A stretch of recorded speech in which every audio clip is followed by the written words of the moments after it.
우리가 좋은 것을 할 때는 건강 생각하지 않는다. 그 이유는 바로 그때 건강하기 때문입니다. 그래서 제가 항상 여행 가기 전날의 흥분을 얘기하는데, 여행 가기 전날은 잠을 적게 자거나 안 자도 피곤하지 않다. 왜냐하면 기대감이 채우기 때문입니다. 그러면 밤낮 여행 가면 밤낮 피곤하지 않을까? 그런 질문은 어리석은 질문이고요. 우리가 안에서 스스로 밸런스를 조정하는 힘이 있습니다. 하나님이 우리에게 생명과 삶을 주셨을 때는 그와 같은, 그래서 우리의 인생은 물론 쉼과 또 그리고 힘을 쓰는 이런 업앤다운을 하도록 되어 있습니다. 달리기를 할 때도 그렇습니다. 숨을 들숨과 날숨을 들이마시고 내뱉으면서 우리의 몸의 밸런스를 유지해가고 있거든요. 그건 우리에게 생명의 기쁨과 또 기대감과 그리고 우리의 인생에 가장 존귀한 것들을 내가 사모하고 또 바라보면서 우리는 계속해서 이렇게 힘을 얻어가는 것입니다. 우리가 하나님 앞에 나오는 것은 바로 그와 같은 것과 같습니다. 우리가 충실함을 받고 그리고 영적인 호흡을 하고 또 깊은 숨을 쉬고, 그래서 우리 인생의 폐활량이 깊어지고 또 하나님 앞에 우리가 근력과 새 힘을 얻는 줄로 믿습니다. 영과 육은 밸런스를 가지고 있습니다. 그래서 우리가 워라벨이라는 얘기 대신에 우리가 소바벨, 소울 바디 밸런스를 얘기한 바 있습니다. 하나님께서 여러분에게 그런 밸런스를 맞춰주셔서 영적으로 명민하게 그리고 밝게 깨어있고 육체적으로 강건한 은혜가 있으시기를 축복합니다. 아멘. 저도 그렇게 사모하는 바입니다. 그렇지 않으면 사역을 감당하면서 세월의 무게를 이기고 새벽형으로 깨어있다는 것이 사실은 불가능에 가깝습니다. 갈수록 그런데요, 하나님께서 그 은혜를 주시기를 바랍니다. 내년도 계획을 또 짜면서 쉬어갈 틈이 없습니다. 쉬어갈 틈이 없고 저녁에도 이제 양육반들을 계속 제가 해야 되기 때문에 어제 파더와이즈 일정을 잡다가 화요일 저녁밖에 없거든요. 그러면 목요일 날 청년 제자반, 금요일 날 장년 제자반, 화, 수, 목, 금 저녁 시간이 항상 다 잡혀 있습니다. 또 신방도 해야 하죠. 그리고 이제 새벽에 하려면 리듬 찾기가 어려운데 하나님께서 은혜를 주시되 우리에게 기대감을 주셔서 내가 좋아하는 것, 하나님의 말씀이 가장 우리들의 깊은 곳에 옥토에 내려온다는 것은 저는 어제 제자반을 하면서 그렇게 설명했습니다. 내가 가장 좋아하는 곳에 담기는 거다. 우리 안에 가장 깊은 곳이란 어디일까? 내가 가장 좋아하는 곳에. 하나님이 기도에 응답하셨는데 우리가 응답받았는지 잘 모르겠다. 그것을 혹시 내가 기억하지 못하는 것인가? 그렇게 생각하는 분들을 위해서 제가 그럴 리가 없다 그랬습니다. 왜냐하면 내가 10년 전에 어디 여행 가다 공항에서 우연히 아는 사람을 하나 만나서 같이 커피를 마셨습니다. 그때 누가 돈을 냈는지 기억을 할까요, 못할까요? 제가 물었습니다. 대부분의 사람들이 기억한다 그랬습니다. 저도 기억할 겁니다. 그렇죠? 10년 전에 우연히 동창이나 아니면 저 같은 경우는 아는 목사님을 만나는데 바쁘고 공항에서 커피라도 한잔 하시죠 했는데 돈을 누가 냈을까? 사실 인생에 그보다 더 중요하지 않은 일이 없을 정도로 하찮은 일이지만 이상하게 그런 거 안 잊어먹습니다. 여러분 안 그러세요? 공감이 별로 안 가시는 표정인데 저 같으면 분명히 기억할 겁니다. 10년 전에 그분을 맞아. 네. 제가 뉴질랜드 북섬이 도시가 어디죠? 뉴질랜드 대부분의 사람들이 거기 사는 크라이스트처치 말고 예? 예? 오클랜드. 예, 역시 여행사에 계셔야 그렇죠. 오클랜드에서 우리 교회 그때 아세아나 법인장으로 있다가 이제 퇴직하신 집사님 거기서 만났어요. 제가 뉴질랜드 세미나 때문에 남섬을 크라이스트처치를 가기로 했는데 비행기가 북섬에서 오클랜드에서 내려서 한번 갈아타야 되거든요. 그래서 그때밖에 시간이 없어서 그때 공항에서 만났어요. 그분이 물론 돈은 그분이 냈습니다. 냈고 그때 책 한 권 가지고 와서 저에게 책을 선물로 했는데 책이 좀 엉뚱했어요. 김동호 목사님의 생사를 건 교회개혁이라는 책을 가지고 와서 이분이 요즘 좀 이런 생각을 하시는구나. 경건 생활보다는 약간 생각이 많으시구나. 제가 좀 그런 마음속에 약간 염려를 했던 기억이 나고요. 시간이 없었기 때문에 공항에서 만나서 간단한 스낵을 했던 기억이 납니다. 그게 지금 10년이 좀 넘은 것 같아요. 그리고 지금 이제 한국에 가 있다는 얘기를 들었고 그 잊어버리지 않습니다. 내가 기억하고 싶은 것. 그래서 제가 사람들은 돈 낸 거 이런 거 되게 기억하고 싶어 합니다. 원치 않지만 그래요. 원치 않지만. 그래서 마음속에 기억이 돼요. 미안한데 그렇습니다. 내가 누구 뭐 이렇게 사준 거, 선물한 거 이상하게 잊어버리지 않습니다. 잊어버리지 않아요. 받은 것보다는 사준 거를 훨씬 더 오래 기억하고요. 그리고 아주 좀 무섭긴 하지만 아주 안 잊어버릴 가능성도 꽤 있습니다. 꽤 있어요. 내가 좋아하는 것이 가장 깊은 곳에 자리 잡습니다. 그래서 우리 자녀들에게 정말 좋아하는 것이 무엇인지를 알려주어야 하고요. 안 그러면 게임하고 노는 것밖에 더 좋아하겠어요? 그런데 그들이 알아야 될 것은 그것 외에도 진짜 내가 안 잊어버리고 정말 좋아하는 것들이 있다는 겁니다. 분명히 그렇습니다. 근데 그걸 경험하지 못했을 수도 있어요. 그래서 경험하게 해줘야 합니다. 경험하게. 뭐 산타크로스의 존재라든지 그건 그냥 나에게 선물 주는 존재가 있다 그 정도이지만 그러나 그 선물에 대한 기대감 같은 건 평생을 관통하는 좋아하는 것입니다. 거기에서 선물을 주고 받는 것의 기쁨과 즐거움. 누군가가 이를 위해서 굴뚝을 뚫고 그리고 달나라에서 썰매를 매면서 뭔가 전달하는 그런 이야기가 가슴속에 있다는 것은 너무나 중요한 것이죠.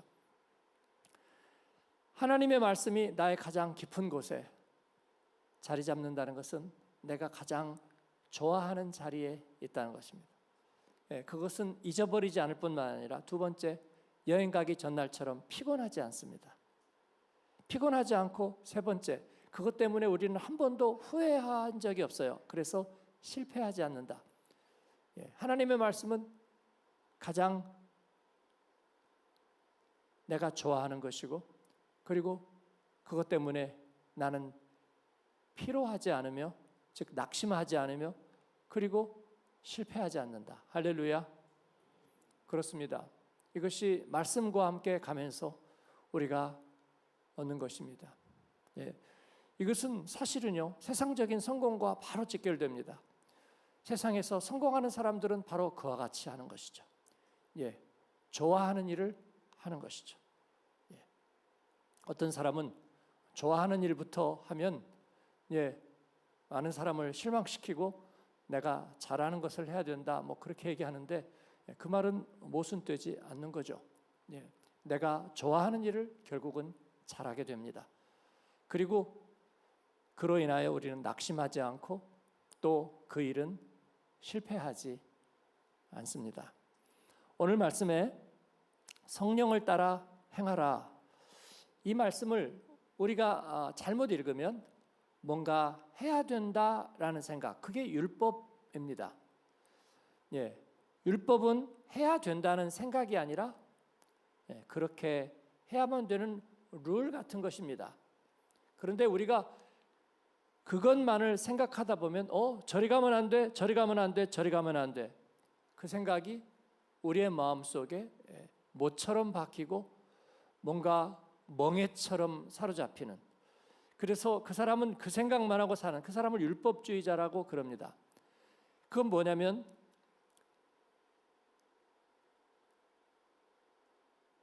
내가 독일어를 배우면서 독일어를 잘해야 되는데 그 생각이 나를 행복하게 만들 리가 없습니다. 그걸 배우면서 그것을 즐기고 누린다는 것은 너무 어려운 일인 것은 맞죠. 그러나 거기에 대한 의무감과 부담감만을 가진다면 거기에 가위 누릴 게 분명합니다. 성령을 따라 행하라, 이것이 그래야만 된다는 생각이라면 사실은 우리의 삶에 주는 유익은 하나도 없습니다. 그래서 저는 그래야만 된다라는 생각은 하지 말자. 그럼 어떻게 하는가? 그렇게 된다, 그럴 수밖에 없다. 성령이 하시는 일은 그와 같은 것입니다. 성령을 따라 행하라는 것은 성령께서 우리에게 어깨에서 뒤에 손을 이렇게 잡고 우리를 떠보지 않고요, 어디로 갈 거야? 이쪽으로? 틀렸어. 어쩌고 갈 거야? 저쪽으로? 그것도 아닌데. 그렇게 하지 않고 뒤에서 어깨를 잡고 그래, 이쪽으로 가야 돼. 그렇지.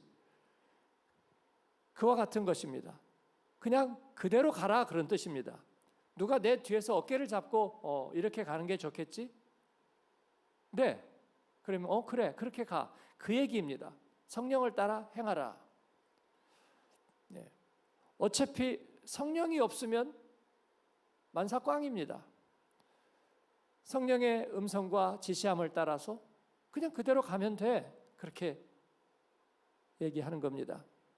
그러면 여러 가지를 우리가 할 수 있는데, 내가 육체의 욕심, 내가 주체가 돼서 내가 뭔가를 해야 하는 일을 안 해도 됩니다.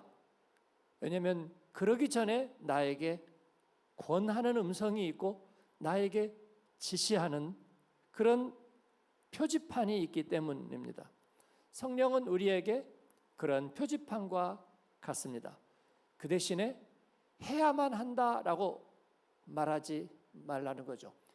왜냐하면 가만히 생각해 보니까 내가 좋아하는 것은 그래야 될 텐데 나는 그러지 못해 라는 생각을 안 갖게 합니다. 그죠? 제가 자주 예를 들은 짜장면 같은 게 짜장면이 먹고 싶어, 그러면 짜장면을 먹어야 할 텐데 나는 왜 그러지 못할까? 그런 생각을 아무도 안 갖습니다. 그래서 짜장면이 먹고 싶은데 지금 가지도 못하고 먹을 기회도 없다. 그러면 제가 단무지라도 빨고 있다. 그래서 짜장면을 먹는 것 같은 기분과 느낌을 누린다. 저는 그렇게 말합니다. 거기에서 패배감 같은 것은 없습니다. 지금 기회를 못 얻었을 뿐이지 내가 먹고 싶은 마음은 분명하고 거기에는 아무런 해도 악도 없어. 그렇습니다. 그래서 거기에는 어떤 다른 패배감 같은 것이, 패배감은 어디서 오냐면 해야 되는데 하지 못했다는 데서 오는 패배감이거든요. 그런데 내가 정말 좋아하는 것에는 그런 패배감이 없습니다. 그 패배감의 정체가 뭐냐면 죄입니다. 슬픔과 기쁨에 죄가 들어가면 패배감을 불러일으킵니다. 그 슬픔이 나에게 가슴에 못을 박고 원한과 분통함이 됩니다. 기쁨은 자만과 이기심이 됩니다. 죄가 들어가면요.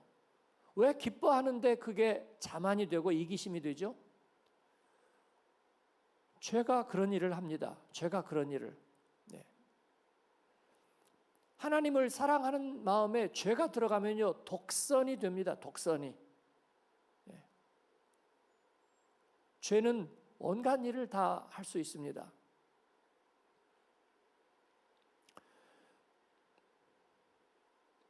남녀 간의 사랑에 죄가 들어가면 그것은 지배와 유린이 되는 것입니다.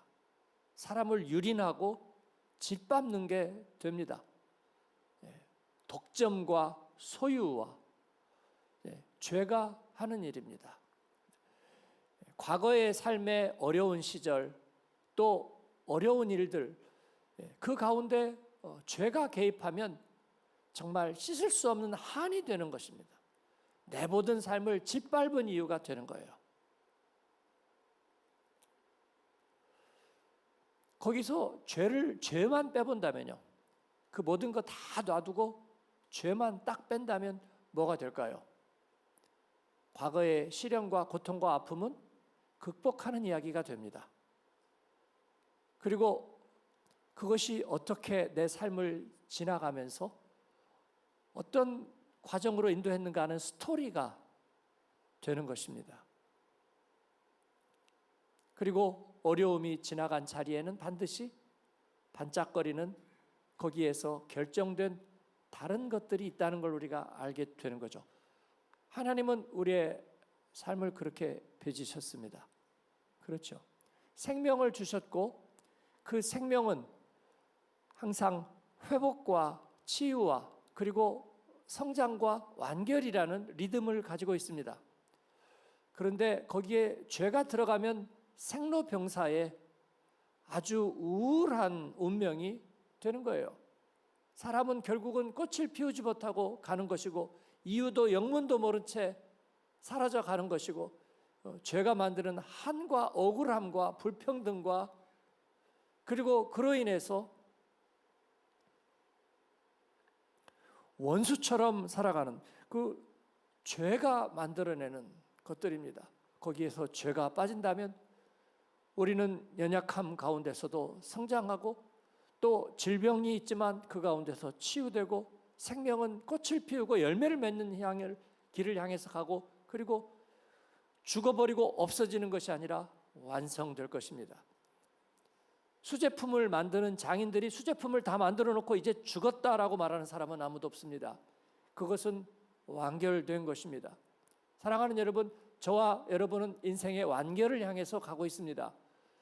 그리고 마지막 설계도가 실제로 완성이 되는, 믿음이 보지 못하는 것들이 실상이 되고,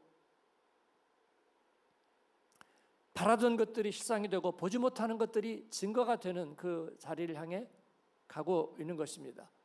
성령께서 우리의 길을 인도해 주십니다. 봄의 길이 있고, 그리고 가을의 길이 있는 것처럼, 계절의 길이 있는 것처럼 우리에게 하나님이 주시는 생명의 길을 성령께서 인도해 주십니다. 그 가운데서 죄를 벗어버리고, 예수 그리스도의 그 십자가의 피가 우리에게서 그 죄를 벗어버리는 힘과 능력을 알게 했습니다.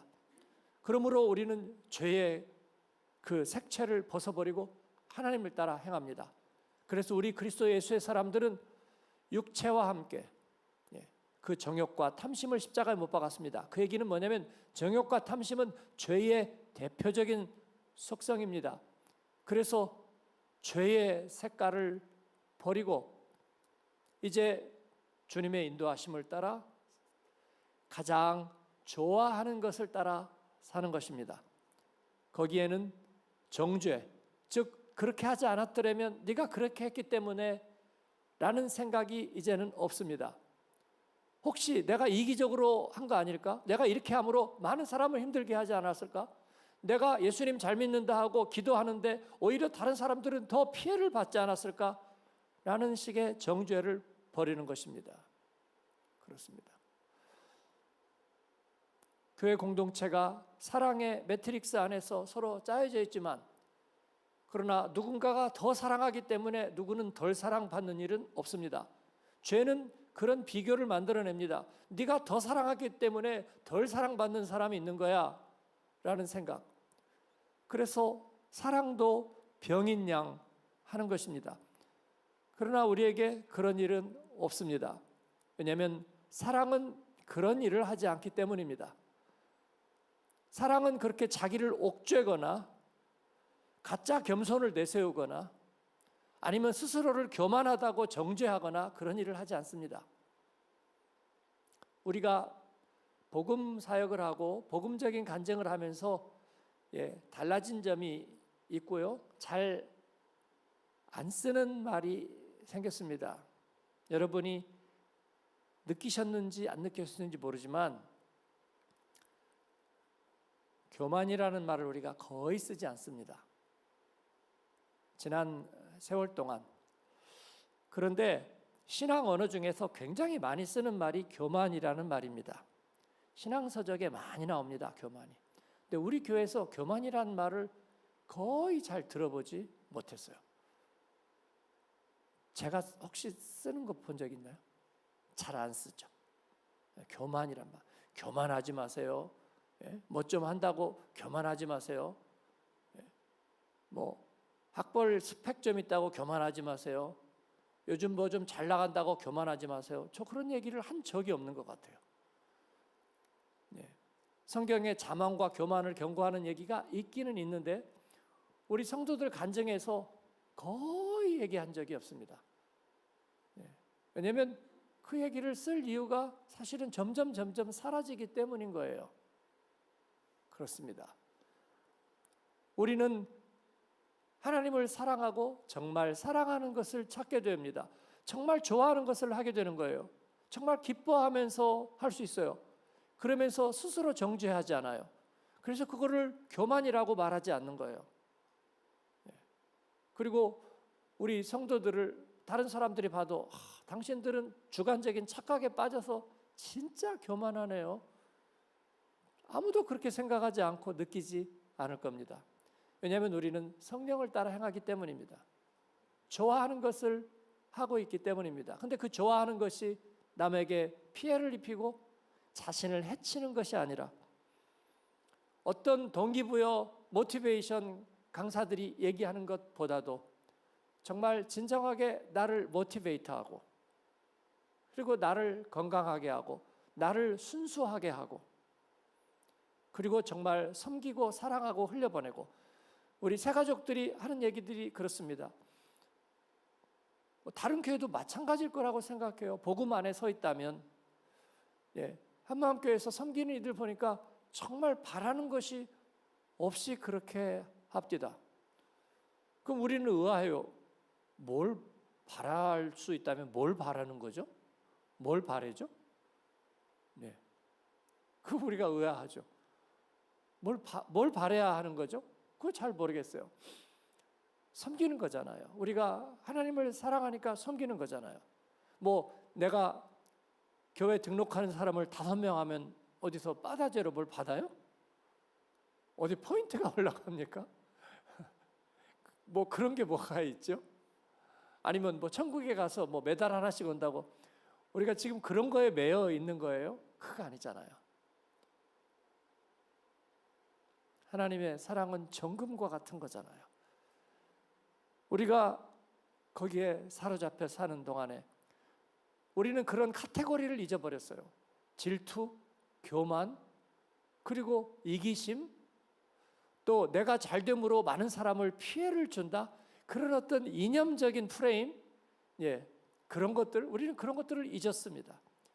왜냐하면 하나님을 사랑한다는 것은 절대 가치이기 때문에요. 절대 가치는 여러분 손상되지 않아요. 시련과 환난이 있어서 네가 사랑하는 것은 빛을 잃었다고요? 그렇지 않습니다. 시련과 환난이 우리를 모순되게 만들지 않습니다. 제발 자기 일이나 잘하라고요? 당신의 집에 주방에 설거지 대에 있는 거나 잘 처리하라고요? 아니요. 그것은 모순되지 않습니다. 하나님 앞에서. 17절에 육체의 소욕은 성령을 거스르고 성령은 육체를 거스리나니 이 둘이 서로 대적함으로 너희가 원하는 것을 하지 못하게 하려 함이니라. 그렇습니다. 이것은 성령과 우리들의 하나님 없는 육체의 삶이 서로 대립되는 가치를 가지고 있다는 것을 말합니다. 그래서 이것은 서로 대적하고 있습니다. 우리가 이것을 알아야 되겠습니다.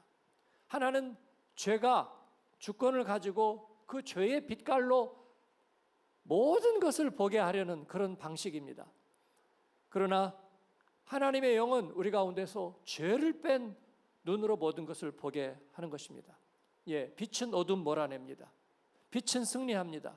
근데 빛이 패배한다면 어떻게 될까요? 라고 묻는 것은 죄의 방식이에요. 우리는 그렇게 보지 않는다 그랬습니다. 할렐루야. 기도하다 망하지 않습니다. 기도하면 응답받습니다.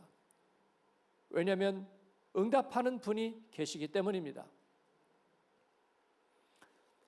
카톡하면 반드시 읽는 사람, 메시지 보내면 반드시 응답하는 사람, 다는 아니지만 있습니다. 분명히 있어요. 읽고 응답하는 사람. 저분이 읽었는데 읽음으로 돼 있는데 답이 없어요.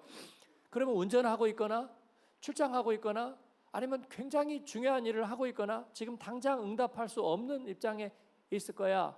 그지만 저 사람 분명히 응답해. 아니나 다를까 분명히 응답합니다. 죄송합니다. 제가 운터백스에 있어서 바로 답을 못했네요. 그러지만 제 기억하고 있고요. 응답합니다. 그렇게 알고 있는 거예요. 이틀 동안 안 온다면 걱정이 돼요. 저분이 아픈가? 무슨 일이 있을까? 핸드폰을 도난당했을까?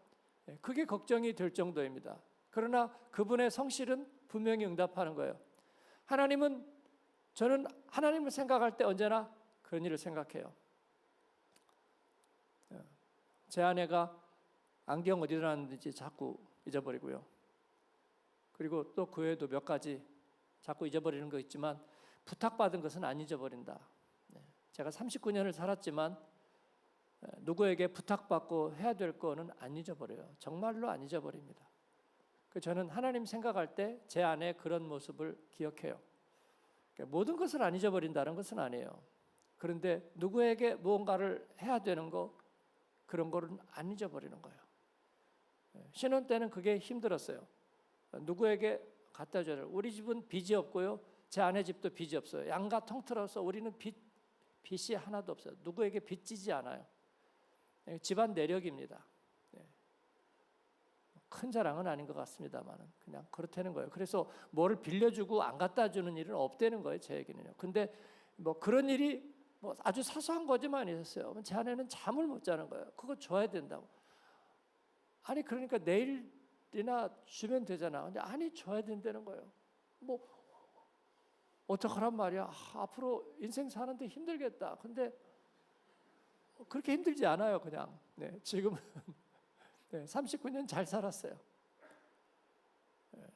그렇습니다. 그래서 저는 하나님 생각할 때 제 아내 그런 모습 생각해요. 하나님은 제 아내보다 한 1000만 배쯤 더 성실하다. 1000만 배쯤 성실하다. 기도 받고 싶지 않는다. 그죠? 나 매일 못 받았는데? 그렇게 애들 말로 쌩까지 않는다. 하나님은 그런 일 하지 않는다. 그래, 알고 있어. 알고 있다고. 내가 다 들었다고. 네가 말하기도 전에 내가 알고 있어 라고 얘기하는 거예요. 우리가 누구에겐가 선물을 주려고 가지고 있으면요, 저 사람이 선물 달라고 한 적이 없잖아요. 근데 내가 마음이 가서 준비가 된 거잖아요. 늘 생각해요. 내가 선물 사는 거는 그거 줘야 될 텐데 내가 주면 깜짝 놀라면서 기뻐하고 어찌해야 될지 모르는 그거가 기대가 되잖아요. 특히 어린 친구들에게 내가 선물을 주려 한다면 그 표정이 어떨까 하는 걸 늘 생각해요. 그래서 줘야 될 텐데 제가 기회를 잡아야 될 텐데 늘 그 생각을 하죠. 왜냐하면 저도 늘 그 마음이 있으니까. 하나님은 그 마음인 거예요. 근데 제가 만약에 누가 나를 생각하지? 나는 혼자 버려진 것 같아. 우리 엄마 아빠도 나 별로 생각 안 하고 학교 가도 나는 찬밥이고 내 인생은 쓸모없는 것 같아 라고 생각한다면 정말 잘못인 거죠. 너를 위해서 선물이 준비되어 있어. 너는 그럴 만한 값어치가 있는 거야. 누군가가 너를 생각하고 너를 이쁘게 생각해. 네가 거울을 보면서 사춘기 때 보면서 나는 왜 이렇게 생겼지? 이 세상에. 아니야. 누군가 너를 보고 미소를 짓고 야, 너 정말 예쁘다. 너 정말 사랑스러워. 그리고 정말 너는 자연스럽고 너는 멋진 것 같아. 때로는 이렇게 막 슬퍼하고 그런 모습을 봐도 너는 정말 하나님 보시기에 하나님이 너를 긍휼히 여기시고 너를 예뻐하는 거야. 그렇습니다. 하나님은 우리에게 그와 같은 성실함과 진실함으로 우리를 사랑하시는 거예요. 그렇습니다. 성령을 따라 행한다는 것은 그런 것입니다. 엄청난 의무감을 가진다는 것이 아니고요. 그건 죄가 주는 생각이에요. 네가 하나님 따르니까 너는 세 가지 일을 네 앞가림도 못하면서 이것저것 좌충우돌하다가 다른 사람만 피곤하게 만들고 있지도 않는 것을 강요하면서 너는 점점 그렇게 몰락해 갈 거야. 내가 그런 사람들 예를 들어줄게. 죄는요 항상 그런 얘기를 우리에게 하는 거예요. 예수 믿다 쪽박 찬 사람 얘기해 줄까? 제가 옛날에는 그런 거 두려웠는데 지금은요. 그래 얘기해봐. 진짜 눈으로 본 얘기 해줘봐. 눈으로 본 거 별로 없어요. 당연하죠. 예수 믿다 쪽박 찰 리가 있나요? 그런 사람이 있다고요? 얘기해 주세요. 얘기해 주세요. 예? 예수 믿는다면서 사기꾼이었던 사람 얘기 한번 해보세요. 누가 언제 그랬는지요. 하나님을 정말 사랑하면서 정말 사람을 어렵게 만든 사람이 있으면 얘기해 보세요. 그런 사람이 없어요. 제가 지난 24년 동안 얘기했거든요. 저한테 한번 얘기해 보세요. 누구 별로 얘기한 적 없어요. 소문요. 그건 마귀가 만들어내는 거품 같은 거요. 여러분 비밀번호 생성키 같은 거 있죠? 마찬가지로 소문 생성기 같은 거 있어요. 소문 생성기. Did you know? 예?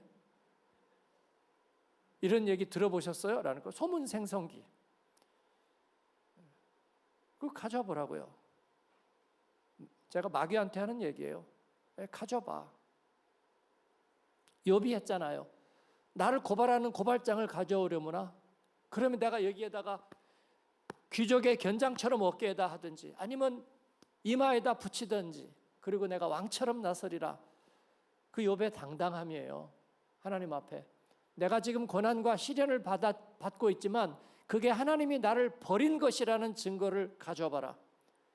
나의 죄 때문에 하나님이 나를 사랑하기로 한 것을 철회했다는 증거를 가져봐라. 욥이 그렇게 항변하는 거예요. 사랑하는 여러분, 우리가 구원을 받은 것은 하나님의 값없는 사랑으로 된 것입니다. 우리는 그 방식으로 인생을 바라보고 그리고 성령께서 우리 안에서 그와 같이 우리의 삶을 인도하십니다. 그래서 선에서 선으로 인도하실 거예요. 거기에서는 새홍지마 같은 복선은 없습니다. 그러다가 잘못되면 우리는 정말 후회하게 될 그런 일들을 주님께서는 허락하지 않으셨습니다. 하나님은 우리에게 선에서 선으로 인도하실 거예요. 그리고 뿌린 대로 거두는 것은요 육체의 법칙이에요. 그래서 뿌린 대로 거두지만 뭔가 잘못될 수 있는 거예요. 임을 찾으려고 현해탄을 갔는데 거기에서 실종되는 거예요. 그런 가슴 아픈 이야기들을 가지고 그것이 인간사라고 말하는 거예요. 그러나 여러분 성경의 역사는 그렇지 않습니다. 환난과 시련을 이기고 바다를 건너고 대륙을 건너고 경계를 넘어서지만 그러나 하나님은 그 가운데서 복음이 달리게 하고 하나님의 역사를 이루는 것입니다. 우리가 어릴 때 배운 동화들, 안델센 동화들, 그림 형제의 동화들 그 가운데는 긍정적인 것도 있지만 부정적인 것들이 많았고요. 우리가 배운 전래 동화들, 권선징악, 사필규정을 배웠지만 그러나 그 가운데는 슬픈 이야기들이, 이별의 이야기들이 그리고 선을 행하면서도 늘 고통받는 이야기들이 그 가운데 있었잖아요. 복음은 그렇지 않다. 성령을 따라 행하면 성령의 열매를 맺는다. 여러분 육체의 일, 음행과 더러운 것과 얘기하는 19절, 20절, 21절의 이야기는 그 죄의 법을 따라 살 때 우리가 어쩔 수 없이 겪게 되는 일들입니다. 그러나 하나님의 성령을 따라 행하면 어떤 일이 있는가? 성령의 열매를 맺는데 이것은 금지할 법이 없다. 22절, 23절. 한번 읽을까요? 오직 성령의 열매는 사랑과 희락과 화평과 오래 참음과 자비와 양성과 충성과 온유와 절제니 이 같은 것을 금지할 법이 없느니라. 예. 우리의 마음속에 하나님께서 주시는 그런 좋은 성품이 열매 맺게 되는 것. 왜냐하면 우리는 죄를 못 박았기 때문입니다. 정욕과 탐심으로 대표되는 육체의 정욕, 안목의 정욕, 이생의 자랑, 그 죄의 렌즈를 빼버렸기 때문에 우리는 성령의 열매를 맺을 수밖에 없습니다.